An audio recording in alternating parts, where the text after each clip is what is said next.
Hello नमस्कार, रेवतीज किचनमध्ये तुमचं स्वागत आहे. आपण इथे नागपंचमी स्पेशल कानोले बनवणार आहे. नागपंचमीच्या दिवशी तवा ठेवला जात नाही, म्हणून नागपंचमीच्या दिवशी खीर कानोले बनवले जातात. तर ही पूर्वजणांपासून परंपरा चालू आहे, तर आपल्याला पण ही परंपरा चालू ठेवायची आहे. तर चला मग आपण कानोले बनवायला सुरुवात करूया. तर इथं मी घेतलं आहे, गव्हाचं पीठ घेतलं आहे.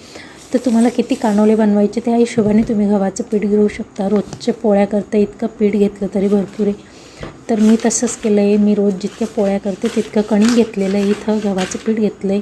तर थोडे ओवा घेतले, हातावर असं क्रश करून घेतले, त्या टाकलं. थोडं जिरं टाकलं आहे क्रश करून, थोडंसं तीळ घातलं आहे, थोडं चवीपुरतं मीठ घातलं आहे, अर्धा पळी तेल घातलं आहे. इथं छान मिक्स करून घ्यायचं आहे आपल्याला. तर आपले खीर कानोल्यांसोबत जे कानोले असतात त्याच्यात भरपूर जण असं जिरं ओवा टाकत नाही. तर मी इथं आज वेगळ्या पद्धतीचे कानोले बनवले. तर इथं मी ओवा, जिरं, तीळ, हळद, थोडीशी हळद घातली आहे, थोडी हळद घातली, चवीपुरते मीठ घातलं, तेल घातलं आहे. अशा प्रकारे मी कणिक मळून घेतलेलं आहे. आपलं कणिक मळून झालेलं आहे. तर इथं मी 5 ते 6 मिनटं प्लेट ठेवून 5 ते 6 मिनटं आपल्याला कणिक साईडला ठेवायची. मग आपलं कणिक 5 ते 6 मिनटानंतर बघायचं, छान मळून घ्यायचं. अतिशय छान झालेलं आहे आपलं कणिक इथे. तर खूप घट्टही नाही मळायचं आहे आणि खूप सैली नाही. तर मिडियम आपल्याला कणिक मळून घ्यायचं आहे. तर मी तर गॅसवर स्टीमर ठेवलं आहे. 1.5 ते 2 ग्लास पाणी टाकलं आहे. तर पाणी आपलं गरम होतं आहे, तोपर्यंत आपण इकडे कानोले करायला सुरुवात करूया. तरी मी तर सुरुवात खाली रुमाल टाकून घेतला. कोळपाट हालू नये, फिरू नये म्हणून आपण खाली रुमाल टाकून घ्यायचं, कोळपाट ठेवायचं आणि पोळ्या करायला सुरुवात करायची आपल्याला. तर एकदम छोट्या छोट्या पोळी करून घ्यायची. खूप लहान, खूप मोठीही नाही, खूप लहानही नाही, मिडियम साईजची पोळी करून घ्यायची. आणि अगदी पातळ पोळी करायची, खूप जाड करायची नाही. जितकी पातळ तितके कानोले छान येतात. तर अशा आपल्याला ह्या प्रकारे पोळी करून घ्यायची. आणि कानोले हे त्रिकोणी आकाराचे असतात. तर इथं आपल्याला फोल्ड करायचं, तेल लावायचं, पोळीला फोल्ड करायचं, परत तेल लावायचं, परत असं फोल्ड करायचं आहे. ते झालं आहे आपलं एक कानोलं. तर माझी आई ह्या प्रकारे कानोले बनवायची, त्याच पद्धतीने मी आज इथं कानोले बनवते. तर माझी आई असं जिरं, ओवा, तीळ म्हणजे ते आम्ही खीरसोबत न खाता असे नुसतेही खायचो, म्हणून माझी आई असे ह्या प्रकारे बनवायची. त्याच पद्धतीने मी आज इथं कानोले बनवते आहे. तर माझी आजी बनवायची, तर तिथं कानोल्यांमध्ये थोडासा गुळाचा खडा, अगदी छोटा गुळाचा खडा घ्यायची, तो टाकायची. म्हणजे याच्यात कानोल्यांमध्ये गूळसुद्धा टाकायची माझी आजी. तर आपण इथं गूळ न वापरता अशा पद्धतीने केलेले आहे. आपले सर्व कानोले झालेले आहे. त्यात आपण स्टीम करून घेऊ, आता वाफवून घेऊ आपले कानोले. तर इथं आता मी जाळीच्या प्लेट घेतल्या आहे, त्यांना तेल लावून घेतलं आहे. तर सर्व कानोले आपल्याला ठेवून घ्यायचे या पद्धतीने. बघा, अशा या पद्धतीने आपल्याला कानोले ठेवून घ्यायचे आहेत. आपले कानोले स्टीम 10 ते 15 मिनटं आपल्याला स्टीम करून घ्यायचे. तर तुम्ही एकदमच फुल गॅस आचेवर जर केले तर 12 ते 13 मिनटात आपले कानोले होऊन जातात. तर मी सुरुवातीला तेच केलं आहे.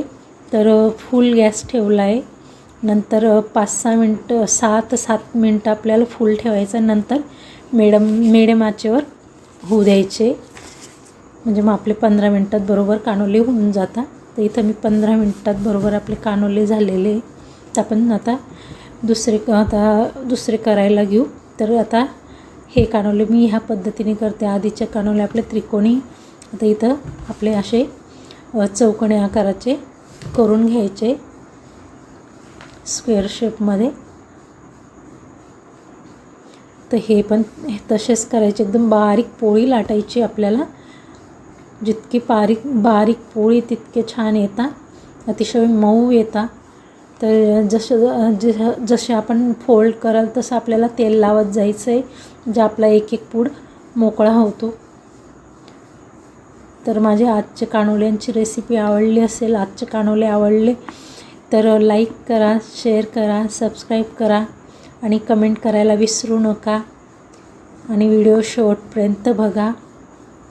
तर ह्या पद्धतीने आपल्याला कानोले करून घ्यायचे. बघा आपले असे सर्व कानोले करून झालेले. तर आधीचे आपले त्रिकोणी आकाराचे, ट्रायंगल आकाराचे. तर आता हे स्क्वेअर शेपमध्ये. तर 2 पद्धतीचे मी इथं कानोले केलेले आहे. तर बघा झालेले आपले रेडी आहे. तर आमच्याकडे नागपंचमीला शेवयांची खीर करता. तर तुमच्याकडे कसली खीर करता कमेंट करून नक्की सांगा. आमच्या भागात शेवयांची खीर करता. तर आज मी इथं शेवयांची खीर न करता याच्यासोबत वरणही खूप छान लागतं. वरणासोबत पण छान लागतं हे.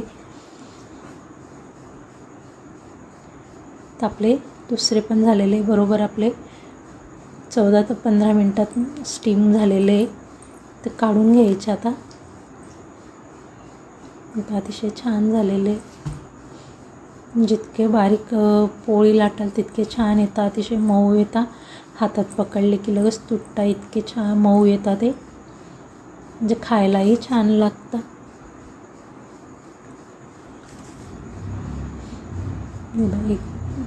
खूपच मऊ आलेले. हातात पकडले की तुटतात ते. इतके मऊ सॉफ्ट आलेले ते. आता तेल जितकं आपण तेल पूड परत तेल लावलं तर आपले एक पूड मोकळा होतो. तर इथं शेवटपर्यंत व्हिडिओ बघितल्याबद्दल थँक्यू, धन्यवाद. तर लाईक, शेअर, सबस्क्राईब करायला विसरू नका आणि कमेंट करायला विसरू नका. भेटूया पुढच्या रेसिपी.